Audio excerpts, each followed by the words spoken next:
오늘도 하나님의 말씀을 사모하셔서 은혜의 자리로 나오신 여러분 모두에게 하나님의 은혜와 은총이 충만하시기를 기도합니다. 네, 말씀을 나누기 전에 한 가지 말씀드릴 것은 분명히 또 한 10분 정도 있으면 또 문자가 올 겁니다. 문자가 와서 거리두기 조심하라고 안내 문자 오면 앞에 찍고 있는 영상에 알람이 떠서 우리 권사님들께서 걱정이 많으시더라고요. 계속 뒤돌아보시는데 문자가 와도 영상은 잘 촬영되고 유튜브로 잘 송출되고 있으니까요. 걱정하지 마시고 계속 뒤 안 돌아보시고 앞에 집중해서 보시면 되겠습니다. 네, 이제 다시 하나님의 말씀 이제 나누도록 하겠습니다. 우리가 이 주여 이제 회복하소서라는 주제로 2021년을 맞이하고 벌써 시간이 많이 흘러 8월의 마지막 주가 되었습니다. 우리가 회복이라는 주제를 통해서 올해를 맞이하며 회복을 위한 전제 조건으로 첫 번째 분기에는 회개에 대한 말씀을 배웠고 이어서 회복의 말씀, 그리고 이제 회복한 후에 부흥에 대한 주제로 우리가 말씀을 나누고 있습니다. 이 부흥이라는 단어를 사실 교회만큼 많이 사용하는 곳은 없을 겁니다. 일반 사회에서나 우리가 살고 있는 일상에서 부흥이라는 단어를 사실 그렇게 많이 쓰지는 않습니다. 그러다 보니 우리가 가지고 있는 교회에서 사용하는 부흥이라고 하는 단어의 이미지와 그 의미가 전체적인 원래 이미지를 마치 덮어버리는 그런 문제가 지금 발생하고 있는데요. 부흥이라고 교회에서 말할 때 대부분 어떤 의미로 사용하고 있죠? 부흥이라는 단어는 대부분 성장과 관련되어서 우리가 사용하고 있습니다. 교회의 부흥이라고 하면 성도의 숫자가 늘어나거나 교회의 규모가 커지거나 기독교의 세력이 커지는 이런 것들이 부흥이라고 우리가 대부분 생각을 하죠. 하지만 부흥이라고 하는 단어의 원래 의미는 그렇지가 않습니다. 이 국어사전적인 의미에서도 부흥이라는 단어의 의미는 쇠퇴하였던 것이 원래의 모습을 되찾는다 라는 의미를 갖고 있습니다. 그러니까 부흥이라고 할 때는 성장의 의미보다 원래의 모습을 다시 되찾는 회복의 의미가 더 중요한 의미로 나타나고 있죠. 우리가 잘 알고 있는 르네상스, 문예 부흥 운동도 마찬가지입니다. 인간성보다 다른 것이 강조됐던 사회에서 이제 다시 인간성이 부각되면서 그 인간성을 나타내는 문예 부흥 운동이 일어나는, 그러니까 문학의 원래 모습을 되찾았다 해서 그것을 문예 부흥이라고 말을 하잖아요. 마찬가지입니다. 우리 성경에서 말하고 있는 부흥, 또 우리가 기도하며 바라고 있는 부흥의 원래 의미도 성장과 확장보다는 원래의 모습을 되찾자라는 의미가 더 중요하게 나타나고 있습니다. 그런 의미에서 부흥을 위해 기도하고 있는 이 시기에 하나님의 말씀 중에서도 이사야서의 말씀을 읽고 묵상하는 것은 굉장히 중요합니다. 왜냐하면 이사야서는 전체 1장부터 66장을 가지고 있는데 그 구조가 하나님께서 말씀하시는 이스라엘의 현재 모습을 진단하시고 이어서 그것에 대한 심판의 경고의 메시지, 그리고 마지막에 이것이 어떻게 회복되고 부흥되어 원래의 모습을 되찾을 것인가를 흐름을 가지고 기록되어 있기 때문입니다. 그래서 이사야서는 지금 이때 우리가 읽기에 굉장히 시적절한 말씀이고 또한 우리에게 주시는 말씀이기 때문에 오늘 이사야 말씀을 함께 나누고자 합니다. 이사야서는 세 가지 1부부터 3부로 구분이 됩니다. 1부에는 아까 말씀드렸듯이 이스라엘의 현재 상황에 대한 하나님의 진단이 내려집니다. 아수르의 침공으로부터 시작되어지는 이스라엘의 현재 위기, 그리고 그것이 어떻게 발생했는지의 원인 분석이 1부의 주를 이루고 2부에서는 그러한 이스라엘, 그리고 하나님의 말씀을 벗어나 있는 다른 국가들에 대한 하나님의 신탁, 하나님의 철퇴의 무서운 심판의 내용이 담겨 있습니다. 그리고 40장부터 시작되는 66장까지 이어지는 가장 그리고 가장 중요하게 다루고 있는 말씀은 회복과 부흥입니다. 그럼에도 불구하고 하나님께서 이스라엘에게 다시 약속하시며 너희가 나에게 돌아오기만 한다면 다시 원래의 이스라엘로 돌이키리라. 곧 부흥을 약속하시는 것입니다. 이 3부 40장부터 66장의 내용은 또 세 단락으로 구분이 되는데 오늘 우리가 읽었던 58장은 특별히 그 세 번째 단락에 해당되는 첫 번째 장입니다. 58장부터 66장까지의 핵심 내용은 1부의 3부 내용을 압축해서 이스라엘의 현재를 진단하고 회복의 약속의 말씀이 같이 나오는, 그래서 약속과 부흥에 대한 내용이 집중적으로 다뤄지는 말씀입니다. 그만큼 부흥을 꿈꾸고 있는 현재 우리에게 이 이사야서, 그 중에서도 3부, 또 3부 안에서도 세 번째 단락 시작되는 58장부터 66장의 내용은 굉장히 중요한 말씀인 것입니다. 오늘은 우리가 본문의 내용이 너무 길어서 다 읽지 못했지만 1절부터 12절 마지막까지 같이 읽으시면서 그런 우리에게, 부흥을 바라는 우리에게 하나님께서 어떠한 말씀을 주시는지 함께 다루도록 하겠습니다. 이스라엘의 현재 상황에 대해서 하나님께서 먼저 진단하시는 내용이 앞에 1절부터 4절까지 등장합니다. 왜냐하면 부흥과 회복의 약속의 말씀을 주신다는 것은 그 전제 내용이 있습니다. 현재 상황이 쇠퇴하고 쇠락의 길을 걷고 있고 위기에 봉착했다는 것을 전제하죠. 지금 상황이 온전하고 완전하고 하나님이 원하시는 모습인데 부흥에 대한 약속을 주실 리가 없지 않겠습니까? 당연히 이스라엘은 당시에 큰 위기에 처해 있었습니다. 이스라엘이 처했던 위기는 아수르의 침공으로 인해서 북이스라엘이 이미 멸망한 상황과 또 바벨론의 침공으로 남유다까지 멸망해야 할 수밖에 없었던 위기, 또 하나님은 많은 선지자들을 통해 이미 이스라엘은 하나님의 징계를 받아 멸망할 것이라는 경고의 메시지를 받고 있었습니다. 이사야 때는 이미 북쪽 이스라엘이 멸망하기 직전이었고 경제적으로는 얼마나 위기 가운데 있었는지 전쟁 위기 가운데 극심한 가난에 시달려서 심지어 사람들을 죽여서 잡아먹는 상황에 이르는 그런 위기가 처해 있던 상황이 바로 이 당시 이스라엘이 겪고 있었던 위기였습니다. 지금 현재 우리가 처한 상황도 비슷하죠. 우리는 코로나의 큰 위기 가운데 처해 있습니다. 코로나라고 하는 큰 위기는 마치 전쟁과 같아서 벌써 우리네의 삶과 우리 전체 사회와 전 세계를 집어삼킨 지 2년이 되어 가고 있습니다. 마치 이스라엘이 처한 위기와 우리의 처한 위기가 비슷하게 느껴집니다. 그런데 하나님께서 말씀하시는 이스라엘의 현재 상황, 그리고 부흥과 회복이 필요한 가장 문제의 원인은 이 전쟁이 아니었습니다. 하나님께서 말씀하시는 지금 현재 이스라엘에 대한 진단입니다. 이스라엘의 문제와 상황이 이러하다라고 말씀하시는 이 진단의 말씀을 같이 읽어보겠습니다. 본문 2절에서 4절입니다. 함께 읽겠습니다. 2절부터 4절입니다. 시작. 그들이 날마다 나를 찾아 나의 길 알기를 즐거워함이 마치 공의를 행하여 그의 하나님의 규례를 저버리지 아니하는 나라 같아서 의로운 판단을 내게 구하며 하나님과 가까이 하기를 즐거워하는도다.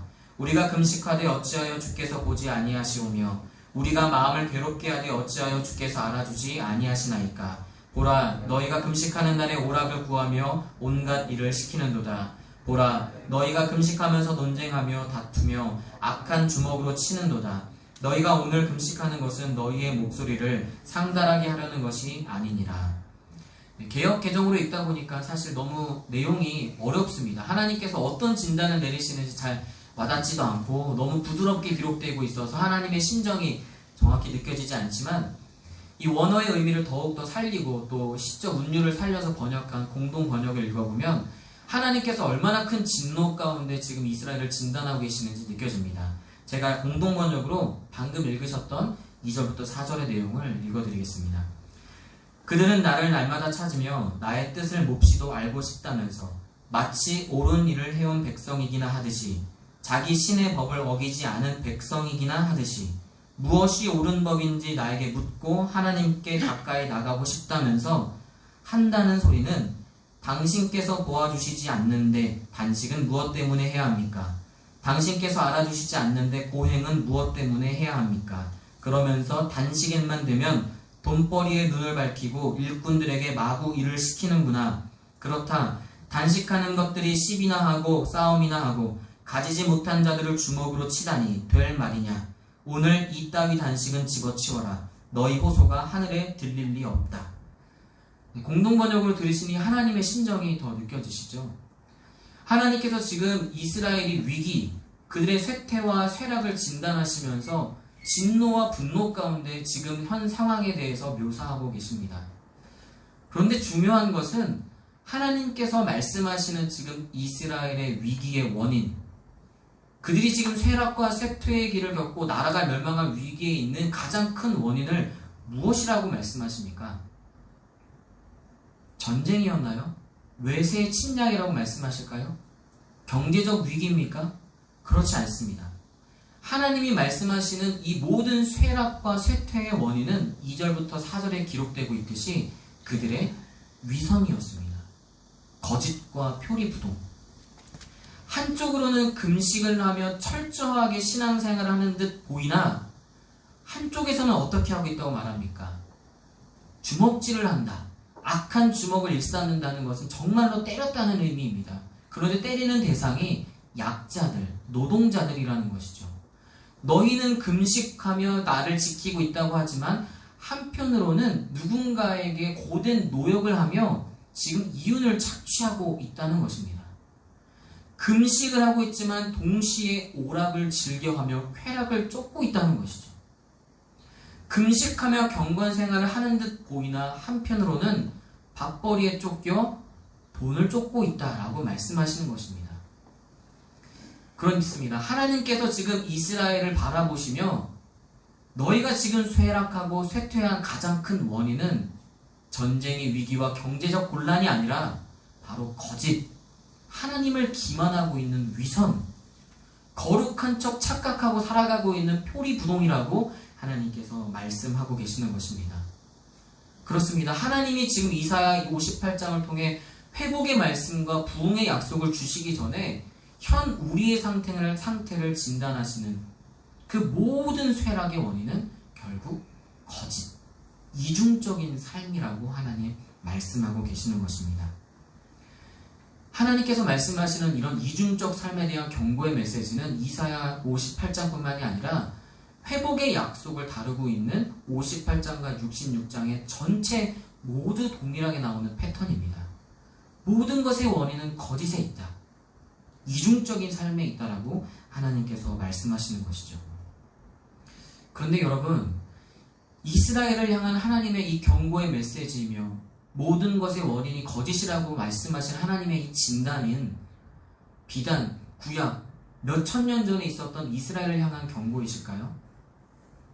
마치 지금 현재를 살아가고 있는 우리를 향한 말씀 같지는 않습니까? 우리도 이스라엘처럼 하나님, 우리가 회복을 구하며 부흥을 바라며 기도하고 있는데 왜 응답하지 않으십니까? 지금 이스라엘 사람들이 3절의 말씀처럼 하나님 앞에 금식하는데 왜 응답하지 않으십니까? 따져 묻는 것처럼 우리도 그러고 있지는 않습니까? 우리들도 이 이스라엘의 모습과 똑같지 않습니까? 이 이중적이고 표리부동한 거짓과 위선으로 가득한 삶이 마치 우리의 삶인 것 같습니다. 이스라엘 사람들은 하물며 이렇게 말합니다. 하나님께서 주시는 이 6절과 7절의 내용을 읽어보면 그들의 위선이 얼마나 심했는지 알 수가 있습니다. 6절과 7절 본문을 한 번 더 읽어보겠습니다. 읽겠습니다. 시작. 내가 기뻐하는 금식은 흉악의 결박을 풀어주며 멍에의 줄을 끌어주며 압제당하는 자를 자유하게 하며 모든 멍에를 꺾는 것이 아니겠느냐. 또 줄인 자에게 내 양식을 나누어 주며 유리하는 빈민을 집에 들이며 헐벗은 자를 보면 입히며 또 내 골육을 피하여 스스로 숨지 아니하는 것이 아니겠느냐. 금식은 이런 것이다 라고 말씀하실 때 질문형으로 이스라엘에게 말씀하십니다. 금식은 이런 것이 아니겠느냐. 그것은 이스라엘 백성이 금식의 진정한 의미를 알고 있었기 때문입니다. 금식을 왜 하고 왜 신앙생활과 이런 절기와 율법을 지켜야 하는지 그들은 알고 있었기 때문에 금식이란 이런 것이 아니겠느냐 의문형으로 경고하시는 겁니다. 그들은 그 의미를 알면서 그것을 지키는 것으로 자족하고 그것이 자신의 공로가 되고 권리가 되어 내가 이렇게까지 금식하고 고행했는데 왜 응답하지 않습니까? 하고 하나님께 따져 물었던 것입니다. 하나님에 대한 기만인 것이죠. 하나님은 그 기만을 꼬집고 계시는 겁니다. 그리고 그 거짓에 대한 경고는 현재 우리에게도 똑같이 말씀하시는 겁니다. 우리가 지금 회복에 대한 주제를 가지고 올해를 맞이하며 우리 교회뿐만 아니라 한국교회와 전세계 교회가 간절히 회복을 위해서 기도하고 있습니다. 그러면서도 이 기간이 점차 길어지고 보이지 않자 우리는 하나님께 왜 응답하지 않냐고 따져 묻기도 하죠. 내 삶이 이렇게 고된데 하나님 도대체 언제 우리를 회복시키실 겁니까? 하나님을 원망하기도 합니다. 그런데 하나님께서는 이스라엘을 통해서 우리에게 주시는 말씀은 너희가 원인을 다른 데 두고 있기 때문에 한국교회의 쇠퇴와 우리 자신, 교회인 우리가 신앙이 위기를 겪고 있는 그 원인을 다른 데 두고 있기 때문에 회복하지 못한다고 말씀하시는 겁니다. 우리는 우리 한국교회 뿐만 아니라 우리 화전벌말교회 그리고 교회인 우리들이 겪고 있는 이 신앙의 침체, 어려움의 원인을 너무 쉽게 코로나에 전가시킵니다. 코로나 때문에 대면 예배가 어려움을 겪고 있고 교회가 여러 가지 제한을 겪고 있는 건 사실입니다. 신앙생활을 위해서 할 수 있는 많은 봉사와 훈련들이 제약되고 우리의 신앙이 침체될 수밖에 없죠. 맞습니다. 그러나 코로나는 우리의 신앙이 위기와 원인, 그 고난의 장애물인 것은 맞지만 침체의 원인은 결코 아닙니다. 오히려 코로나를 통해서 우리가 겪고 있는 이 침체의 원인이 극명하게 드러나고 있습니다. 그것은 코로나가 아니라 이스라엘과 동일하게 우리의 위선적인 가식, 거짓이 드러나고 있는 것이죠. 한국 교회와 우리가 코로나를 겪으며 얼마나 많은 사회의 위기를 우리가 직면하고 있습니까? 그럼에도 불구하고 교회와 우리들이 취하고 있는 자세는 우리 이웃을 향한 도움과 손길을 뻗기보다 어떻게 하면 우리가 먼저 살 수 있을까? 어떻게 하면 우리 가정이, 어떻게 하면 내가 안전할 수 있을까? 배를 불릴 수 있을까를 먼저 고민합니다. 우리의 민낯이 드러나고 있죠. 마찬가지입니다. 하나님께서 만약에 우리의 위기가 코로나가 맞다면 앞서 말씀드렸듯이 이스라엘에게도 회복을 말씀하시기 전에 너희가 겪고 있는 이 위기는 아수르의 침략이다. 경제적인 어려움이다. 그렇게 말씀하셨을 겁니다. 그것이 현실이니까요. 그럼에도 불구하고 하나님은 회복에 대해서 말씀하시는 40장부터 66장 전체를 일관되게 말씀하시는 것. 오늘 55장에서도 58장에서도 또 극명히 나타나는 원인 분석의 가장 큰 원인은 전쟁도 아니고 경제적인 위기도 아니고 가정의 파탄도 아니고 단 한 가지라고 말씀하시는데 그것이 바로 위선, 거짓이라고 말씀하시는 겁니다. 신앙에 열심이 없어서도 아니고 그들의 열정이 없어서도 아니고 신앙생활과 일상생활이 분리되어 버린 그 간극이 좁혀지지 않는 그 괴리감이 바로 원인이라 진단하시는 겁니다. 그리고 그 하나님의 진단은 바로 현재 진단입니다. 우리 한국교회가 어떻습니까? 한국교회만큼 열정적으로 신앙생활하는 교회는 전 세계 어디를 찾아봐도 찾기 어렵습니다. 우리는 어떻습니까? 매일 새벽을 깨우며 하나님 전에 나와 예배하며 새벽 예배를 드리고 수요일이면 나와서 수요 예배, 금요 기도회, 토요일이 되면 주일을 준비하기 위해서 많은 봉사와 훈련들을 받고 주일은 주일 예배 한 번 드리니까 오후 예배도 드리고 부서 예배도 드리고 구역 모임도 하고 얼마나 열정적으로 우리가 신앙생활을 하고 있습니까? 성경 공부는 우리가 조금 합니까? 정말 많이 하고 있고 많은 봉사를 하고 있습니다. 제가 전 세계를 다 다닌 것은 아니지만 제가 선교를 갔던 인도나 아니면 지금 현재 전 세계 부흥을 주도하고 있고 부흥의 현장이라고 불리는 동남아, 남미 또 종교개혁의 발상지라고 하는 유럽의 교회들을 아무리 봐도 한국교회처럼 열심히 하는 교회는 정말 없습니다. 그럼에도 불구하고 하나님께서 우리에게 왜 이 쇠퇴와 쇠락의 길 가운데 경고의 메시지를 주실까요? 이스라엘과 동일하기 때문입니다. 그들이 열심을 다해서 금식했습니다.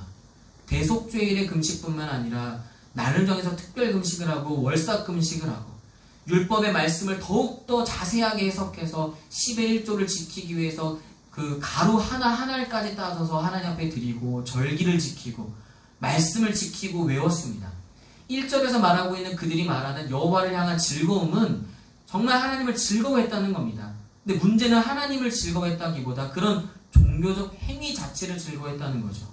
말씀을 외우는 것 자체를 즐거워했고 그 의미보다 금식의 의미를 알면서도 금식 행위 자체로 자족했고 절기를 지키고 율법을 철저히 지키는 것으로 스스로 만족할 만큼 또 그것을 즐거워할 만큼 열심히 했다는 겁니다. 이사야서와 호세아서를 비롯한 많은 선지자서에서 하나님께서 말씀하시기를 그들의 열심은 본받으라 예수께서도 바리새인을 향해서도 그들의 열심은 본받아야 된다 말할 만큼 그들이 지키고 있는 이 금식을 비롯한 많은 신앙생활들, 종교적 활동은 결코 나쁜 것이 아니었습니다. 우리가 본받아야 할 만큼 최선을 다하는 열정을 가진 모습이었습니다. 그런데 문제가 무엇이라 말씀하시죠? 그 열심이 문제가 아니라 그 열심이 일상으로 이어지지 않고 오히려 그 모습과 정반대의 행위들을 하고 있다는 겁니다.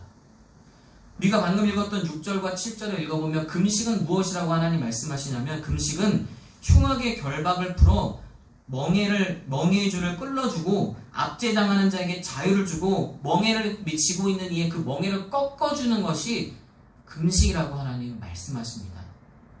그러니까 금식의 의미가 무엇입니까?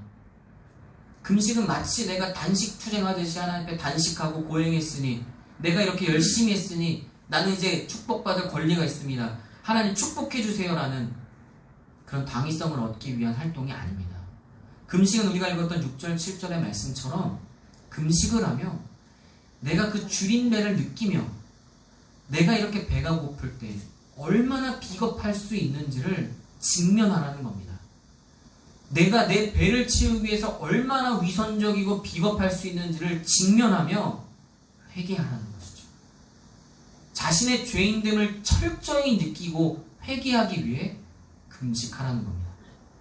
금식의 또 다른 의미는 6절 7절에서 부각되는 것처럼 동시에 내가 그렇게 배고프기 위해서 나만을 위해서 살았다는 걸 깨달았다면 이제는 그 방향이 내 이웃을 보며 내가 배고플 때 내 배를 채우기 위해서 열심과 최선을 다했듯이 아파하고 줄인 자가 있다면 너희의 것을 나눠줘야 된다는 걸 깨달으라는 겁니다. 그리고 그러하지 못했던 걸 동시에 회개하라는 것이죠. 그러니 금식의 의미는 하나님을 향한 우리의 사랑을 회복하고 내가 그 하나님의 사랑을 받는 자임을 죄인임을 깨달음으로 다시 회복하여 그 사랑으로 이웃사랑을 실천하라. 이웃사랑을 회복하라라는 것입니다. 금식의 의미는 결국 율법의 정신이자 율법의 마침이고 완성인 하나님 사랑과 이웃사랑인 것입니다. 그런데 이스라엘은 지금 어떻게 하고 있습니까? 금식을 하면서 동시에 오락을 즐기고 금식을 하면서 돈벌이에 급급하여 남을 속이고 거짓된 저울을 사용하여 이윤을 부풀리고 금식을 하면서 약한 자를 때리고 금식을 하면서 가난한 자의 권리를 빼앗고 있었다는 것입니다. 하나님께서 진노하실 수밖에 없는 것이죠. 그러나 그 모습은 바로 우리의 모습임을 잊지 마십시오. 우리도 금식하듯 얼마나 열심히 신앙생활을 하고 있습니까? 예배란 무엇이죠? 예배는 내가 이 주일날 이곳에 앉아있음으로 거룩해지는 게 아닙니다. 예배는 내가 이곳에 앉아있다고 하여 하나님께 축복해달라는 권리를 갖기 위한 시간이 결코 아닙니다. 예배는 이 시간에 임하시는 성령 하나님, 영으로 임하시는 그분을 직면하고 맞이하고 그분의 영광 앞에 우리가 엎드릴 때 은혜 받을 수 없고 하나님의 자녀가 될 수 없는 자격 없는 나를 발견하고 내가 죄인임을 깨닫고 그런 나를 용납하여 받아주시는 하나님의 은혜를 경험하는 시간입니다. 그 하나님의 사랑으로 우리가 충만하여질 때, 그 은혜로 내가 충만하여질 때 그 예배가 온전하게 드려진다면 예배는 일상의 예배로 연결되고 확장될 수밖에 없습니다. 아멘입니다. 그러면 우리가 다시 주일 예배뿐만 아니라 월요일부터 토요일 일상을 살아갈 때 내가 죄인이듯 우리의 이웃을 보며 용서할 수밖에 없고 용납할 수밖에 없습니다. 나의 주림을 하나님 채우셨듯이 그들의 주림을 보며 마음이 동할 수밖에 없고 그들을 위해 기도할 수밖에 없습니다. 하나님의 사랑으로 우리가 충만해진 예배를 드리면 이웃사랑이 실천될 수밖에 없는 것입니다. 그것이 예배입니다. 우리가 왜 헌금 생활을 합니까? 교회의 빛을 받기 위해서, 교회가 부자 되기 위해서입니까? 아닙니다. 교회에서도 부담스럽지만 왜 자꾸 헌금 생활을 강조하냐면 우리가 물질의 노예가 되어 살아가고 있기 때문입니다. 성경에서 말하는 11조의 의미가 무엇입니까? 물질의 주인 되시는 하나님 앞에 너희 신앙을 고백하라는 것입니다. 우리가 하나님 앞에 헌금을 드림으로 말미암아 하나님, 나는 돈을 벌기 위해 물질의 노예가 되어 살아가는 것이 아니라 일용할 양식을 주시는 하나님의 은혜로 살아가고, 또한 그 물질은 하나님 나라 위해서 내가 쓰겠습니다라는 신앙의 고백인 것이죠. 온전한 하나님 앞에 물질을 드릴 때 일상을 살아가며 우리의 물질이 부자가 되기 위한 물질, 돈 벌기 위한 수단이 되지 않고 하나님 나라가 되기 위한 도구가 될 것입니다. 그것을 잊지 말라는 하나님의 경고의 말씀인 것이죠. 하지만 우리의 삶은 어떻습니까? 그렇게 많은 예배를 드리고 어려운 중에 헌금을 하고 바쁜 중에 훈련을 받고 봉사를 하며 최선을 다해 신앙생활을 하고 있지만 우리의 일상에서 이웃사랑과 하나님의 인애의 정신이 실천되고 있습니까? 이스라엘과 똑같이 주일 하루 열심히 했다 자족하고 월요일이 되면 거짓적으로 남을 속여 이윤을 부풀리려고 하고, 이것이 불법인 걸 뻔히 알면서 실정법에만 어긋나지 않으면 되지 하고 법꾸라지가 되어서 요리조리 피해가며 자신의 이윤을 부풀리고 있지 않습니까? 예배와 봉사의 의미가 하나님 사랑과 이웃 사랑인 걸 우리가 뻔히 알고 있음에도 불구하고, 그럼에도 불구하고 우리는 폭력을 휘두르듯 가난한 자의 것을 아무렇지도 않게 빼앗고 거짓으로 속여 나의 배를, 나의 주머니를 채우는 게 급급합니다. 지금 하나님께서 진단하시는 이스라엘의 모습이 우리의 모습이고 저의 모습입니다. 그렇습니다, 여러분. 부흥을 꿈꾸고 회복을 바랄 때 우리가 원래의 모습으로 돌아가 부흥을 바랄 때는 현재를 우리는 적나라하지만 아프지만 진단해야 합니다. 하나님이 주시는 진단은 위기와 쇠락의 원인은 코로나가 아니라 너희의 거짓이라, 우리의 위선이라고 말씀하시는 겁니다. 신앙과 일상이 완전히 분리되어 버린, 주일 하루만 그리스도인이고 일상에서는 아무렇지도 않게 살아가는 우리의 모습이 원인이라고 주님 말씀하시는 겁니다. 다시 부흥에 대한 말씀을 나누도록 하겠습니다. 부흥의 의미가 무엇이라고 그랬죠? 원래의 모습을 회복하는 거라고 그랬습니다. 그러면 하나님께서 축복하셔서 우리에게 부흥을 주시겠다 약속하신다면 그 약속의 모습, 약속의 내용이 우리의 원래 모습일 겁니다. 우리가 살고 있어야 할 원래 모습이 그렇게 되어야 한다는 것이겠죠. 그렇습니다. 하나님께서 이제 진단하신 후에 58장에서 축복하시면서 그럼에도 불구하고 너희가 다시 원래의 모습을 반드시 회복하게 되리라, 그렇게 될 수 있도록 내가 꼭 응답하겠다 약속의 말씀을 주시는데, 그 말씀이 우리가 잘 알고 있는 11절과 12절에 나오는 물된 동산의 축복입니다. 물된 동산의 축복 많이 들어보셨을 겁니다. 많은 사업장에도 걸려있죠. 메마른 땅을 아무리 걸어가도 물된 동산처럼 마르지 않고 마르지 않는 샘과 같은 축복이 있을 것이다 라는 내용의 이 11절의 말씀을 많이들 사랑하고 암송하고 또 액자로 만들어서 가정에 또 사업장에 늘 걸고 합니다. 우리가 생각하는 물된 동산의 축복은 처음에 오해했던 그 부흥, 성장, 그런 이미지가 갖고 있기 때문이죠. 그런데 여러분, 물된 동산의 축복은 하나님이 말씀하시는 부흥의 부흥, 곧 원래의 모습을 의미합니다. 한번 여러분 상상을 한번 하면서 이 11절 말씀, 부흥의 말씀, 그 물된 동산의 축복의 내용을 한번 읽어봤으면 좋겠습니다. 제가 11절 말씀 읽어드릴 때 한번 어떤 말씀으로 하나님께서 우리에게 주시는지 그 이미지를 한번 떠올려 보셨으면 좋겠습니다.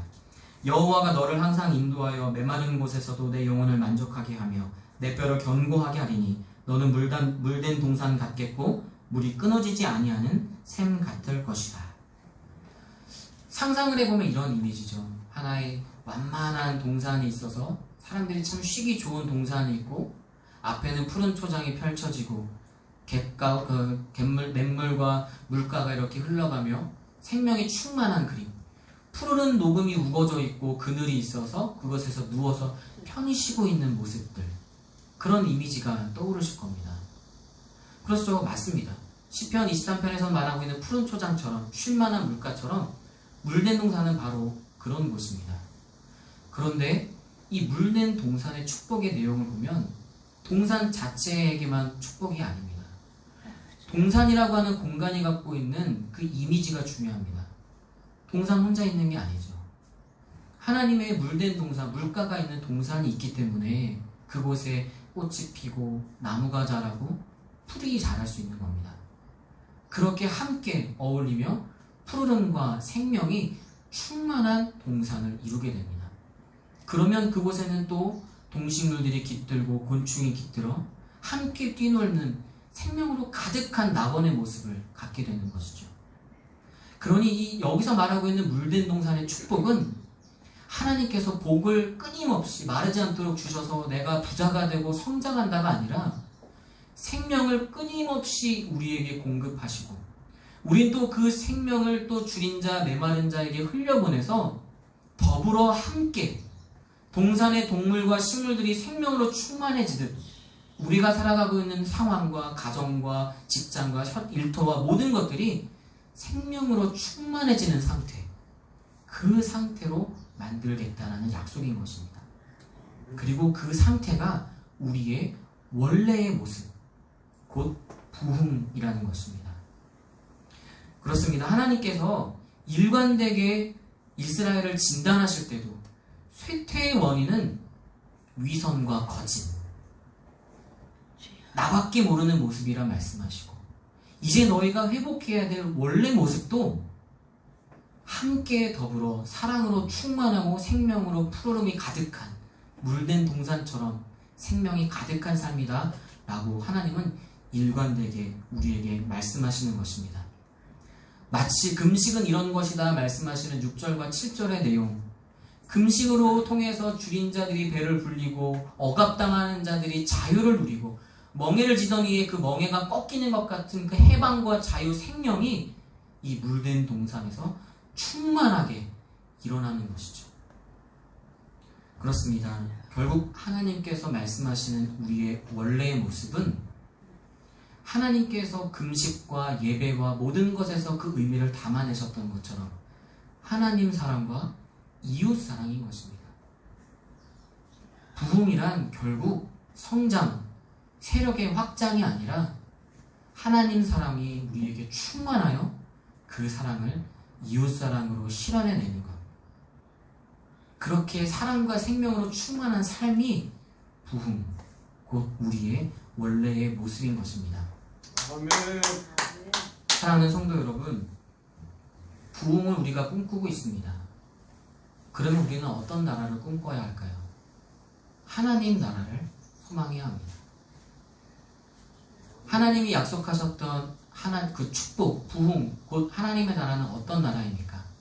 이사야 58장에서 말하는 것처럼 생명으로 충만한 물된 동산입니다. 억압당하던 자들이 자유를 얻고 가난하고 줄인 자가 도움을 받고 사랑으로 함께 교제하는 물된 동산, 그곳이 곧 하나님 나라입니다. 그리고 그 나라가 하나님 사랑, 이웃 사랑이라는 율법의 정신으로 표현되고 있는 것입니다. 그렇다면 우리가 꿈꾸고 우리 한국교회와 우리 화전벌막교회와 여러분과 제가 기도하고 있는 진정한 부흥은 무엇입니까?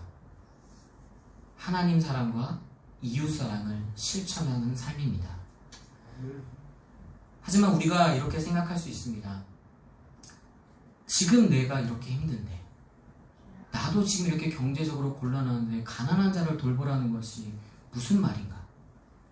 나도 하루하루가 버거워 힘겹게 하루를 살고 당장 내일을 걱정하고 오늘 하루도 버거운데 무엇을 위해서 억압당하는 자들을 위해서 살아가라는 것인가? 나와는 전혀 상관없는 말처럼 들릴 수 있습니다. 사실입니다. 현실입니다.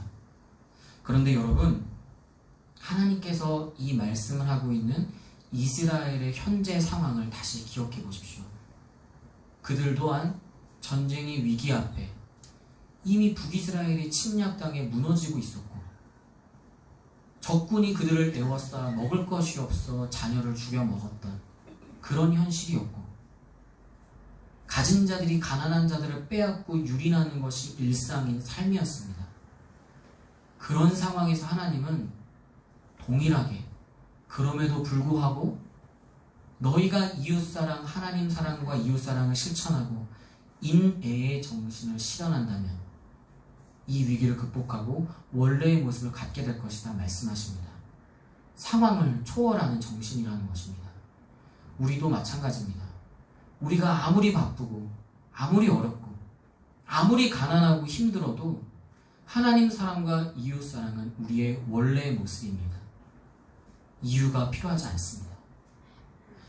우리가 그것을 버겁게 느끼고 하지 못하는 것이라고 여기는 것은 너무 거창하게 생각하기 때문입니다. 우리가 할 수 있는 하나님 사랑과 이웃 사랑은 무엇입니까?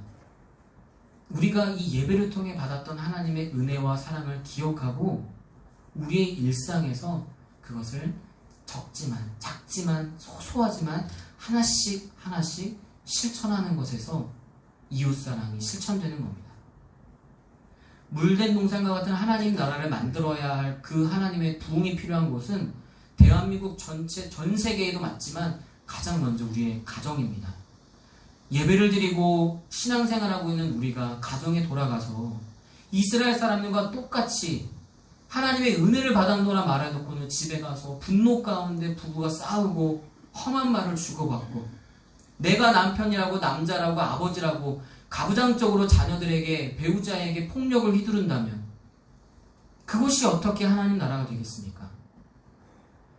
그 모든 것들을 내려놓고 섬김을 받고자 했던 내 마음이 아니라 하나님 사랑으로 그 정신을 깨달은 자라면 섬기는 자가 되어 가정을 섬길 때 우리의 가정이 하나님 나라 물된 동산으로 조금씩 변해가는 것입니다. 자녀들을 사랑하는 우리의 마음, 부모님을 공경하는 모든 것들 그 하나하나가 하나님 사랑과 이웃 사랑의 정신으로 실천되어지고 우리의 가치의 방향이 그렇게 전환되어질 때 하나님 나라는 누룩처럼 확장되고 부흥되어 커져나가는 것입니다. 우리가 살아가는 일터에서도 마찬가지입니다. 여러분 경제활동하기 위해서 직장에 다니시고 일을 하실 때 돈을 벌기 위해서 가는 건 맞습니다. 중요합니다. 그럼에도 불구하고 우리가 하나님 사랑과 이웃 사랑의 정신으로 직장 생활을 한다면 거짓과 타협하지 않는 모습으로 신앙을 지켜내고 직장 동료와 사람들을 만났을 때 나도 고되고 힘들지만 그들을 보며 커피 한 잔을 주고 어깨를 다독이며 위로와 힘내라는 메시지를 줄 수 있고 그들의 허물을 덮어주되 나의 책임은 내가 질 수 있는 모습으로 공의와 정의를 실천하며 이웃사랑 정신을 우리가 실천한다면 우리 직장 안에서도 하나님의 정의가 실현되고 하나님 나라가 확장될 것입니다. 예를 들자면 또 우리의 직업 가운데 선생님들이 있을 겁니다. 우리가 어떻게 하면은 이 하나님 나라를 위한 부흥을 위한 직장을 가질 수 있겠습니까? 그냥 가르치는 직장인으로서 선생님이 되는 것이 아니고 내가 맡는 학생들에게 하나님 사랑과 이웃 사랑의 정신으로 그 아이들 한 명 한 명을 존중하고 지식뿐만 아니라 섬김의 자세가 무엇이며 봉사가 무엇이고 이웃 사랑과 인애의 정신이 무엇인지를 온전하게 가르친다면 그 배움을 받은 학생들이 사회로 나아가 하나님 나라의 가치관을 가지고 살아내겠죠. 그렇게 이 사회 가운데 하나님 나라가 확장되고 물된 동산의 축복이 교실 안에서 이루어질 것입니다. 여러분들 가운데 또 식당 위에서 여러 가지 일들 많이 하시는 분들이 있습니다. 예를 들자면 그런 것입니다. 식당에 식사를 하기 위해 오신 분이 있을 때 그냥 그분들의 한 끼를 대접하고 돈을 벌기 위해서 밥을 주는 것이 아니라 정말 줄인 자 배고픈 분들이 찾아오셨을 때 그들에게 따뜻한 한 끼를 제공함으로 하나님 이 따뜻한 한 끼가 그들에게 즐거움이 되고 지쳤던 육체 위에 위로가 되게 하옵소서. 기도하는 심정으로 인애의 정신과 이웃사랑의 마음으로 식사를 제공해 보십시오. 그것을 먹으며 식사를 하셨던 분들이 그곳에서 위로와 평안을 얻고 다시 일터로 돌아가고 그러다 보면 우리 식당이 밥을 먹는 것이고 경제활동하는 것도 맞지만 그곳이 물된 동산이 되어서 그곳에 깃들어 함께하는 분들에게 위로가 전해지고 하나님의 사랑이 흘러가고 생명으로 충만한 일터가 되는 것입니다. 그렇게 하나님 나라가 세워지고 물된 동산의 축복, 부흥이 우리 일터에서 시작되는 겁니다. 사랑하는 성도 여러분, 그렇습니다. 어렵지만 힘들지만 그게 우리의 원래 모습이고 하나님이 우리를 창조하셨던 원래의 상태입니다. 우리가 부흥을 통해서 회복해야 할 것은 바로 그것입니다. 지금 당장 우리가 실천해야 될 많은 것들 가운데 오늘 이사야 58장을 통해 하나님 말씀하시는 것은 우리의 원인이 거짓과 가식, 하나님을 사랑한다 말하면서 이웃사랑이 없었던 우리를 인정하고 삶의 가치, 삶의 방향을 다시 이제 하나님 사랑과 이웃사랑으로, 물질을 쫓았던 우리의 방향을 다시 하나님 사랑과 이웃사랑으로 돌이켜라. 그것이 부흥의 조건이자 우리의 원래 모습이다라고 하나님 말씀하시는 겁니다. 이러한 부흥, 원래의 모습을 회복하는 축복이 여러분의 가정이 물된 동산이 되고 여러분의 일터가 물된 동산이 되어 여러분들의 깃드는 모든 이들에게 생명이 흘러가는 놀라운 부흥의 역사가 있기를 기도하겠습니다. 기도하겠습니다.